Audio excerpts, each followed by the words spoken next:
नमस्कार। यूपी की बात की अगली श्रृंखला में आप सभी का स्वागत है और मैं हूं पंकज कुमार और आप सभी देख रहे हैं the India plus news. Mulayam Singh Yadav की छोटी बहू अपर्णा यादव बीजेपी में शामिल हो जाती है, तो आखिर इसके पीछे की इनसाइड स्टोरी क्या है?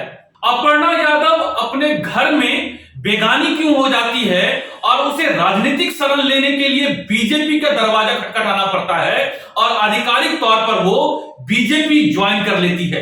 आखिर वो कौन सी बात है कि समाजवादी परिवार में झगड़े चल रहे थे और आखिर वो कौन सी बात है कि बीजेपी अपर्णा यादव को अपनी पार्टी में लाने के लिए इतनी उत्सुक है और यूं कहें कि उनके शामिल होने से समाजवादी पार्टी या फिर यूं कहें कि मुलायम सिंह यादव की सबसे छोटी बहू को अपने पार्टी में शामिल करके बीजेपी नेताओं के चेहरे खिल रहे हैं। इतना ही नहीं, इस वीडियो में मैं बताऊंगा कि आखिर उत्तर प्रदेश के जो यादव हैं वो अपर्णा यादव के जाने से बहुत ज्यादा परवाह नहीं रखते हैं। आखिर क्यों यूपी के यादव मुलायम सिंह यादव की छोटी बहू जो राजनीतिक पारी खेलना चाहती है उसे अपना उत्तराधिकारी नहीं मानती है? इन तमाम सवालों का जवाब आपको इस वीडियो में मैं बताऊंगा। बहुत अंत तक सुनिएगा, आपको बहुत सारी रोचक जानकारी मैं आपको यूपी की राजनीति का बताऊंगा। तो शुरू करते हैं कि आखिर अपर्णा यादव ने बीजेपी ज्वाइन कर लिया। 19 जनवरी को उन्होंने आधिकारिक तौर पे बीजेपी का जो मुख्य कार्यालय है वहां पर अपर्णा यादव को बीजेपी में शामिल कराया जाता है। और आप देखिए ये कितना मायने रखता है बीजेपी के लिए, ये सब जानते हुए भी कि अपर्णा यादव से कोई बहुत बड़ा या फिर यूं कहें कि यादवों का पूरा बेड़ा कोई बीजेपी को वोट देने वाला नहीं है और न ही अपर्णा यादव किसी सीट को जिताने का मादा रखती है। तो आखिर ऐसी क्या बात है कि अपर्णा यादव बीजेपी के लिए इतनी महत्वपूर्ण हो जाती है? और इतना ही नहीं, आप इस तस्वीरों में देखेंगे कि अपर्णा यादव को ज्वाइन कराने के लिए बीजेपी यूपी के स्वतंत्र देव सिंह जो यूपी बीजेपी के प्रभारी हैं और दूसरे तरफ जो बड़े नेता हैं वहां पे केशव प्रसाद मौर्य जो पिछड़े नेता हैं उनके हाथों ज्वाइन कराया जाता है। और उसके बाद आधिकारिक तौर पर एक फोटो सेशन होता है जिसमें योगी आदित्यनाथ बीजेपी के राष्ट्रीय अध्यक्ष और तमाम आप देखें कि इसके अलावा दो डिप्टी सीएम जो यूपी के थे और यूपी के प्रभारी तमाम नेता वहां पर आपको एक फोटो फ्रेम में दिखते हैं। अब सवाल ये पैदा होता है कि जब बीजेपी को इससे कोई बहुत बड़ा राजनीतिक फायदा या फिर वोट बैंक के तौर पर फायदा नहीं मिलने वाला है तो आखिर बीजेपी ने शामिल क्यों कराया? दो केंद्र बिंदु होते हैं राजनीति के। एक तो वो कि किसी भी नेता का किसी व्यक्ति का इतना बड़ा कद हो कि जब उसके एक पार्टी से दूसरे पार्टी में जाने पर एक बड़ा जनाधार जैसे शिफ्ट हो जाता है।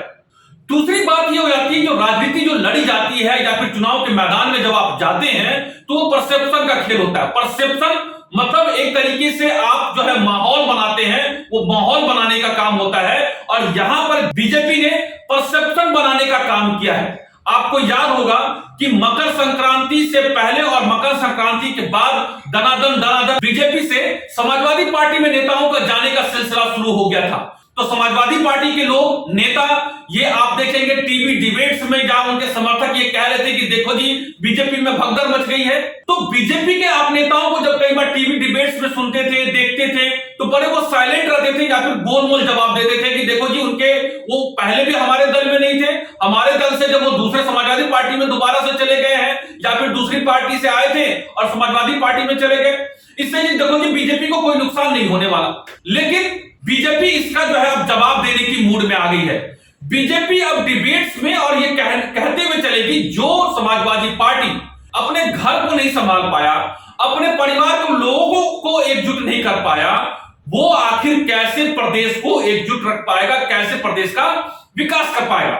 अब जितने भी बीजेपी के प्रवक्ता हैं, बीजेपी के नेता हैं, उनके सहयोगी पार्टी हैं, ये तमाम लोग जो है अब वो जवाब देने के लिए उनके पास एक हथियार मिल गया है। अपर्णा यादव के अलावा मुलायम सिंह यादव के समधी, मुलायम सिंह यादव के रिश्तेदार बीजेपी में शामिल हो चुके हैं। तो अब बीजेपी के पास उन सवालों का जवाब देने के लिए जो है वो अब बीजेपी के नेताओं के पास जवाब होगा और ये आरोप लगाने के लिए कि जब अपर्णा यादव जब आकर के ये कहती है कि बीजेपी के जो राष्ट्रवादी सोच है, विकास है, वो राम मंदिर बनना देखना चाहती है, इन तमाम सब बातों को कहवा करके और वो दिल्ली में आकर के कहवा करके एक तरीके से राष्ट्रीय तौर पे वो संदेश देने की कोशिश की है कि जो बात अखिलेश यादव या फिर आप स्वामी प्रसाद मौर्य या फिर आप दारा सिंह चौहान, ये तमाम लोग जो छोड़ के गए हैं, ये तमाम जवाब जो है अपर्णा यादव के मुंह से उन्होंने दिला दिया।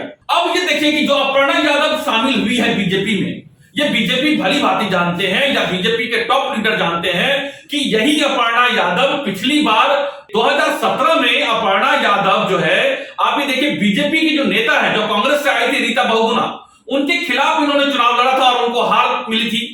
आखिर जो अपनी सीट को नहीं जीत सकता है, आखिर उससे बीजेपी को बहुत ज्यादा फायदा नहीं होने वाला है। ये एक परसेप्शन की लड़ाई है।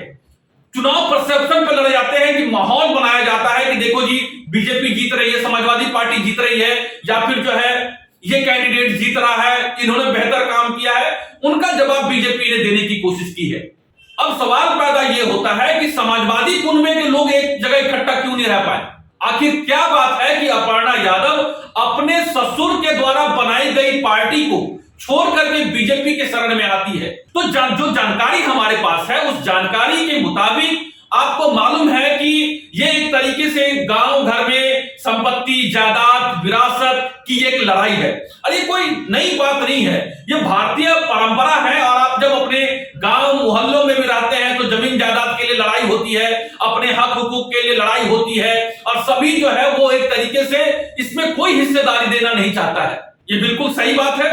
और यही देखिए कि जो इस तरह की जितने भी पारिवारिक राजनीतिक पार्टियां होती है, खास तौर पे जो पारिवारिक पार्टियां हैं, वहां पर ये लड़ाई सदियों से चली आई है, हमेशा से देखने को मिली है, चाहे वो राज्य हो, चाहे वो देश स्तर का ही क्यों ना हो। और इतना ही नहीं, इतिहास ये बताता है कि साम्राज्य को हासिल करने के लिए भाई ने भाई को मार दिया, पिता को बेटे ने जेल में बंद कर दिया। ये हमने मुगल काल में देखा हुआ है। इस तमाम इतिहास में आप पढ़ते हैं कि जाहिर सी बात है अपर्णा यादव जो मुलायम सिंह यादव की छोटी बहू है, आप ही देखिए कि मुलायम सिंह के परिवार में सबसे ज्यादा अगर कोई राजनीतिक तौर पे सक्रिय है या फिर किसी को आगे बढ़ाने का काम हुआ, वो अखिलेश यादव ने पार्टी को संभाला। जाहिर सी बात है कि मुलायम सिंह यादव की जो पुत्र वधू है, छोटी बहू, वो भी राजनीतिक महत्वाकांक्षा रखती है, अपर्णा यादव। तो अपर्णा यादव और अखिलेश यादव की राजनीतिक महत्वाकांक्षा एक पार्टी में पूरी नहीं हो सकती थी। और जो जानकारी मिल रही है उसके मुताबिक ये बात को अच्छी तरीके से मुलायम सिंह यादव जानते थे, भाप लिया था। और अपर्णा यादव जाहिर सी बात है उनके अनुमति लेने के बाद ही उन्होंने ये बात कही होगी कि जाहिर सी बात है समाजवादी पार्टी में भविष्य अपर्णा यादव का नहीं है, तो उन्होंने कहा होगा कि ठीक है, आशीर्वाद देख करके बीजेपी आप ज्वाइन कर लो, वहां पर कम से कम आपकी वजूद बनी रहेगी और आप जो है उसमें बेहतर कर पाओगे। तो ये बात ठीक है, ये समझ में आ रही है कि मुलायम सिंह यादव के ही आशीर्वाद से अपर्णा यादव जो है वो बीजेपी में शामिल हुई होंगी। अब सवाल पैदा होता है कि एक परिवार में दो राजनीतिक मयान कैसे रह सकते हैं? जैसे एक तलवार में दो मयान नहीं रह सकते, उसी तरीके से एक पार्टी में, समाजवादी पार्टी में अखिलेश यादव भी हो और वहां पर अपर्णा यादव भी हो, यह संभव नहीं था। तो अपर्णा यादव को अपना अलग रास्ता अख्तियार करना था और उन्होंने अख्तियार कर लिया है। भारतीय राजनीति में जो इस तरीके की परिवारवादी पार्टी है, वहां पर यह संभव नहीं है। जैसे गांव देहात में हो, शहर में हो, हर परिवार की ये घर घर की कहानी है। और यही घर घर की कहानी जो है वो भारतीय राजनीति में भी देखने को मिलती है, जिसके परिवार के लोग चला रहे होते हैं। चाहे वो बिहार हो, चाहे वो यूपी हो, चाहे आप दक्षिण चले जाएं, वहां की बात कर ले, वो हर जगह यही कहानी है। चाहे वो पंजाब चले जाए जहां पर चुनाव होना है, वहां पर इस तरह के हालात आपको देखने को मिलेंगे। मुलायम सिंह यादव के जो छोटे भाई है शिवपाल को वहां पर आगे बढ़ाने की बात होनी चाहिए थी, लेकिन शिवपाल यादव हमेशा ये कहते हैं कि वो नेताजी की बातों में रह गए, नेताजी के भरोसे रह गए। और वहां पर देखिए कि एक जब राजनीतिक विरासत को सौंपने की बारी आई तो मुलायम सिंह यादव ने तमाम बातों को दरकिनार करके अखिलेश यादव को अपनी राजनीतिक विरासत समाजवादी पार्टी की सौंपी। और यूपी में पूरे देखें कि जो यादव है, जो मेन उनका वोट बैंक है, जो चाहे वो मुसलमान है, जो एमवाई का समीकरण वहां पर समाजवादी पार्टी का अपना कोर बैंक है, वो अखिलेश यादव को ही अपना नेता मानता है वहां पर, और उन्होंने अपनी मजबूत पकड़ बना रखी है।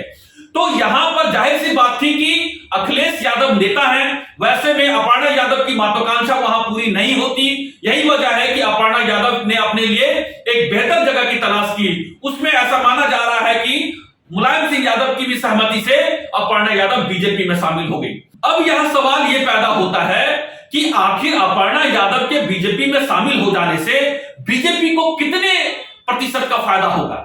तो ये जाहिर सी बात है, सभी जानते हैं कि कोई फायदा नहीं होने जा रहा। सिर्फ परसेप्शन की लड़ाई में बीजेपी के नेता जो है समाजवादी पार्टी को जवाब दे सकती है कि आपने हमारे तो कुछ लोगों को तोड़ा, मैंने तो तुम्हारी पार्टी के परिवार के लोगों को ही तोड़ करके अपनी पार्टी में शामिल कर लिया। मुलायम सिंह यादव के ही परिवार के दोनों हैं, अपर्णा यादव और अखिलेश यादव।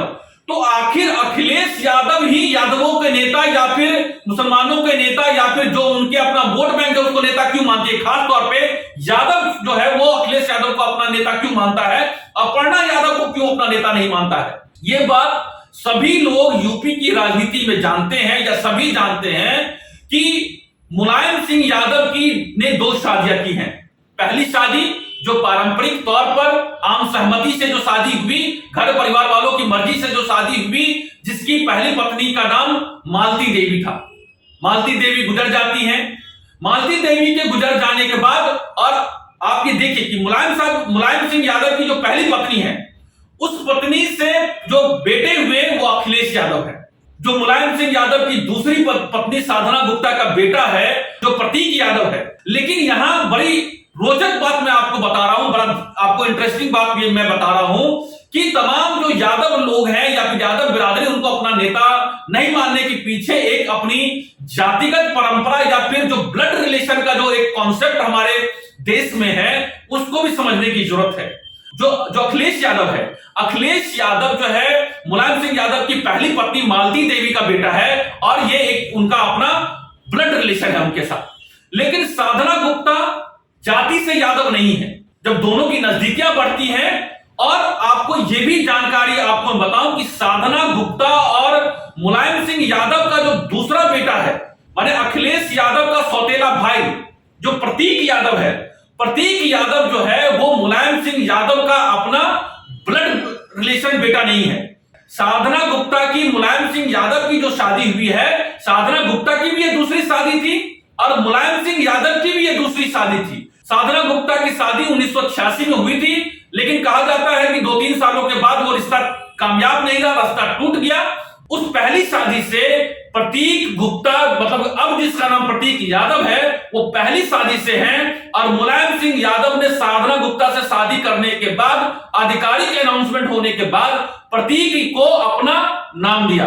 तो ये बात को समझने वाले लोग, इस बात को जो राजनीति को जानते हैं या फिर यूपी के जो यादव हैं, ये तमाम जो इस तरह के जो राजनीति करने वाले और इस तरह की जाति व्यवस्था को समझने वाले लोग हैं, वो इस बात को भली भांति जानते हैं कि साधना गुप्ता और मुलायम सिंह यादव के जो पुत्र हैं वो प्रतीक यादव नहीं है। प्रतीक यादव साधना गुप्ता की जो पहली शादी हुई थी, मुलायम सिंह यादव ने सिर्फ उसे नाम दिया और उसे अपना वारिस बनाया।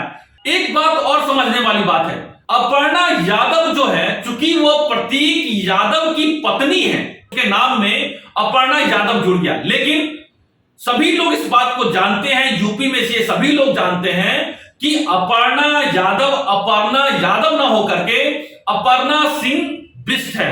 मतलब ये कि जो योगी आदित्यनाथ ठाकुर बिरादरी से हैं, राजपूत बिरादरी से हैं और अपर्णा सिंह यादव भी वो ठाकुर बिरादरी से ही है, वो राजपूत बिरादरी से भी है। अपर्णा यादव का यादव से कहीं भी दूर दूर से ताल्लुक नहीं है, क्योंकि अपर्णा सिंह बिष्ट उर्फ अपर्णा यादव की शादी प्रतीक से होती है, मुलायम सिंह यादव और साधना गुप्ता के वारिस से होती है, इसलिए उसके नाम में अपर्णा यादव जुड़ जाता है। और ये तमाम जो यादव हैं यूपी के इस बात को भली भांति जानते हैं। ये जो जातियों की जो राजनीति है, ये ब्लड की जो राजनीति है, ये सभी को मालूम है।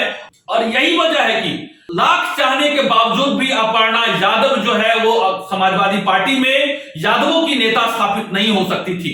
और जाहिर सी बात है, एक म्यान में 2 तलवार नहीं हो सकते थे। तो अपर्णा यादव ने जो है या फिर अपर्णा सिंह बिष्ट कह ले या फिर आधिकारिक तौर पे अपर्णा यादव कह ले, उसने जो है वो बीजेपी का दरवाजा खटखटाया। और इससे पहले भी ये बात जाहिर हो गया था कि अपर्णा सिंह बिष्ट या फिर अपर्णा यादव कहे, मुलायम सिंह यादव की छोटी बहू तमाम मुश्किलों के बावजूद उसने जो है वो बीजेपी का रास्ता अख्तियार किया, बीजेपी का रास्ता चुना। एक बात और ये सभी जानना चाहते हैं कि मुलायम सिंह यादव के जो बेटे हैं, जो दूसरे बेटे, या फिर अखिलेश यादव के जो सौतेले भाई जो हैं प्रतीक यादव, आखिर राजनीति में क्यों नहीं आना चाहते। तो प्रतीक यादव के बारे में यह कहा जाता है, या फिर अक्सर ये कहते हुए देखा गया है कि उसे राजनीति में इंटरेस्ट नहीं है। वो जिम जाना पसंद करते हैं, बिजनेस करना पसंद करते हैं, बड़ी महंगी महंगी गाड़ियों के शौकीन हैं, स्मार्ट है, डैशिंग है और बड़े हैंडसम है। लेकिन अभी उनका कोई राजनीतिक इस तरह का रुझान अभी सामने नहीं आया है। लेकिन अपर्णा यादव का राजनीतिक रुझान था, वो राजनीति करना चाहती थी, लेकिन समाजवादी पार्टी में कोई उसके लिए बहुत बेहतर भविष्य नहीं था। यही वजह है कि आपने देखा होगा कि लगातार वो नरेंद्र मोदी या फिर यूपी के जो सीएम है योगी आदित्यनाथ, उनका लगातार वो तारीफ करती रहती थी। सही समय पर बीजेपी ने अपर्णा यादव को बीजेपी में ज्वाइन करा लिया है। और ये जो है पूरी समाजवादी पार्टी के अंदर का जो खेल है या फिर पारिवारिक कलह का जो इनसाइड स्टोरी है, हमने इस पूरे वीडियो में बताया है। इसका साफ जो है असर यूपी के चुनाव पर ना इधर पड़ेगा, ना समाजवादी पार्टी को कोई नुकसान और फायदा है, ना ही कोई बीजेपी को नुकसान और फायदा है। सिर्फ ये परसेप्शन में बीजेपी ने सपा को झटका दिया है। तो इस वीडियो में बस इतना ही। आपको हमारा ये विश्लेषण कैसा लगा जरूर मुझे बताइएगा।